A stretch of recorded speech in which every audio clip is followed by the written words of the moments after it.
Once again, it's a lovely day to come to you, wherever you are, and to share the heart of God with you, and to share a few thoughts that for some time now we've been having.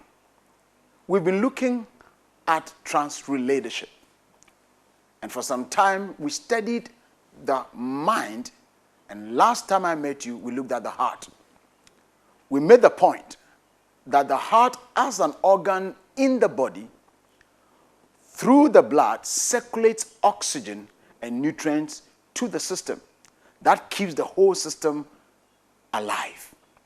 We also established the point that the heart is also the organ that has the capacity to extract all the excess carbon dioxide to be released through breathing, and then also extract all the waste in the system.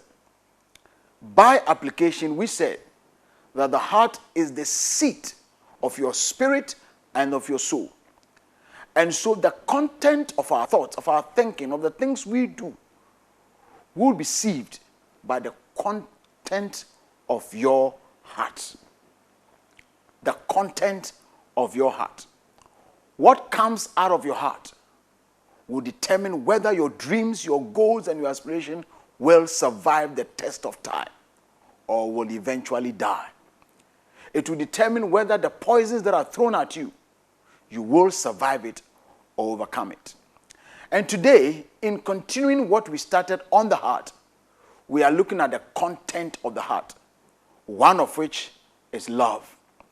The Oxford Dictionary defines love as an intense feeling of deep affection, great interest, and pleasure in something or someone. Let's break that definition down. Love, therefore, has to have intensity. It should be intense. Your love for someone, your love for something, your love for your nation, your love for your marriage, your love for your goals and dreams should be intense. Intense feeling. It should be something that engulfs your emotion. There should be feeling attached to whatever you are doing. You can never bring a change, a transformation, when you have no solid feeling of appreciation for it, or where your heart and your emotions are not involved.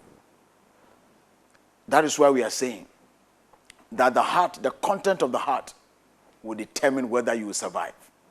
Your feeling for your dream, your feeling for what you intend achieving, should be intense. Love is a feeling that is intense. And then it says that it should be deep. An intense feeling of deep affection. Affection has to do with being fond of something, something being likable, something that you enjoy, something that you cherish. And so to be able to bring change, to be able to bring transformation, to be able to bring revival, to get things going, there has to be an affection for that thing. Love, again, is expressed with great interest. Great interest. And so, whatever you're doing, no matter what, your capacity to sustain the interest will determine whether you will survive the turbulence of life or you will not survive it. Your anchor would hold in the storms of life when your love for a particular dream is solid, unshakable, irreversible, cannot be quenched. So the interest should be great. And then you should have pleasure in it. It should be something you enjoy. It should be something that brings relaxation, that brings a kind of a recreational mood in your spirit, something that is eventful, something that you so much enjoy. Apart from the Oxford definition of love, we also have an interesting perspective that the Bible brings into bear that we'd also want to look at. So let's do a quick recap. In whatever you do, we have said that the organ, the heart, the content of the heart will determine the nutrients that are provided and also determine the waste that is taken out of the system.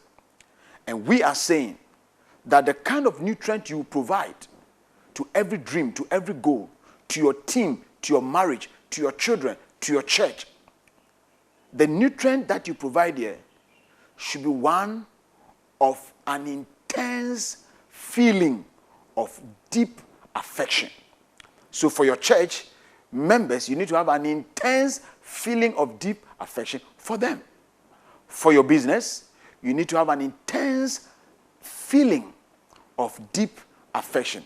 Intensity of your feeling. You should have feeling for it, fellow feeling. It should be deep. It should not be shallow. It should not be something that can easily be shaken by the storms of life, by the challenges and the problems that comes with every dream, that comes with every goal, that comes with trying to achieve anything. And we are saying that you should have a solid affection for that thing. And then the interest in that thing should be great so that it's unshakable. You may have turbulent periods. You may have ups and downs, valley experiences and mountaintop experiences. Dark moments, light moments. You'll be in the tunnel, you'll be out of the tunnel. But in all this, when there's love for something, when the pivot around which a dream is being achieved, a goal is being achieved, what will get it running around that pivot is the content of love that exudes from your heart. Love must be deep. And then the interest solid. And we are saying that it should give you pleasure. Anything you do, a dream that is stressful, a relationship that is stressful, a marriage that is stressful, that has no pleasure, a job you're doing that you do not take pleasure in that job will die in your hands. Running a nation, running a kingdom, and I keep using these examples, running a football team, when there's no pleasure in what you are doing, definitely it will die in your hands. There wouldn't be sufficient supply of oxygen. There wouldn't be sufficient supply of nutrients. And again, that will not allow you to deal with the waste. You want to check the quality of your love. You want to check how much you love something. You want to check how much you love your spouse, how much you love your children, how much you love your job, how much you love your goals, how much you love whatever you set as yourself to achieve. Where there is no love for a particular goal, I said it the last time, that you can build a whole castle, a whole empire. But if there is no love for that thing, eventually the poisons, the waste that comes out of that system, you will not have the capacity to take them out because your love for that thing is so low. Now, when we look into the Bible, basically there are three kinds of love that are spoken of in the Bible. First of all is what we call the eros. And that has to do with love that is passionate, that is romantic kind of love. And sometimes we're confusing that to only mean sexual love. Well, of course, that is also part of the eros. But love in general should be passionate. You should be passionate about whatever you do. If it is prayer, you should love it. You should have an eros kind of feeling about it. You should be passionate. Just as you have romantic feelings for a guy or for a girl, you should have such strong, intense feeling for prayer, intense feeling for hard work, intense feeling for keeping your friendship, intense feeling among the team, that you should be passionate about it. And that is what love does. When you are passionate, nothing can kill that love. That is the eros, something that is passionate. The third kind of love that is also spoken of in the Bible is the phileo. And that is a kind of love that is birthed out of commitment. You should be committed to the dream. You should be committed to the agenda. You should be committed, and then you shall see wonders happening in your goal and in your dream.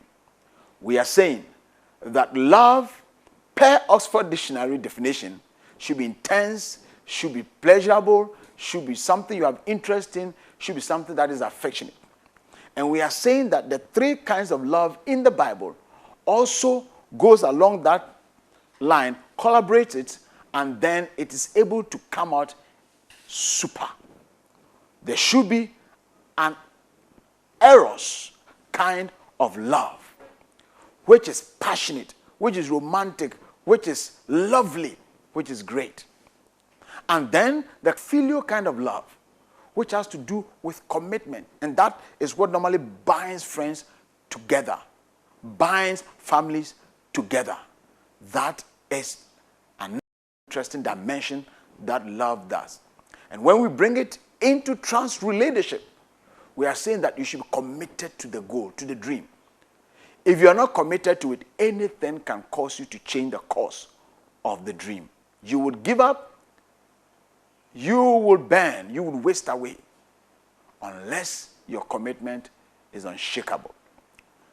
The third aspect of love, as indicated in the Bible, is the agape love. And that is birth out of sacrifice, out of sacrificial life. So let's look at it this way. To be solid in the love that comes out of your heart at every moment, it would be lovely to have a combination of these three. A love that is passionate, a love that is committed, and a love that is prepared to sacrifice, to go to an extreme length to ensure that that which you love faces the challenges of life, is able to overcome every storm, and then can stay forever. Don't forget, we are talking about leaving a legacy that will even outlive you. We are talking about being able to change people's heart, to get people along without compulsion, without fear, without intimidation.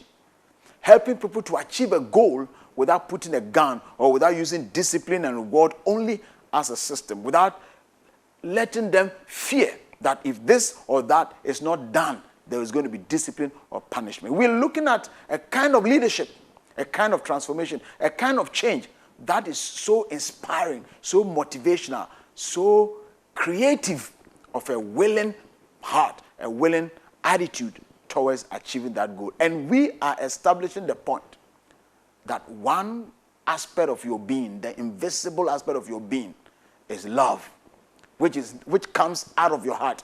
Actually, in most literature or in most demonstrations, love is represented by the shape of the heart, an important quality of your heart. Is your heart right? Is your love life right? That which you love, are you passionate? Are you committed? And are you so much willing to sacrifice your time, your intellect, your energy, everything you have to achieve a goal? That is what Jesus does. Jesus is able to create excitement in our hearts, to be willing. In fact, God creates in us to will and to do his good will.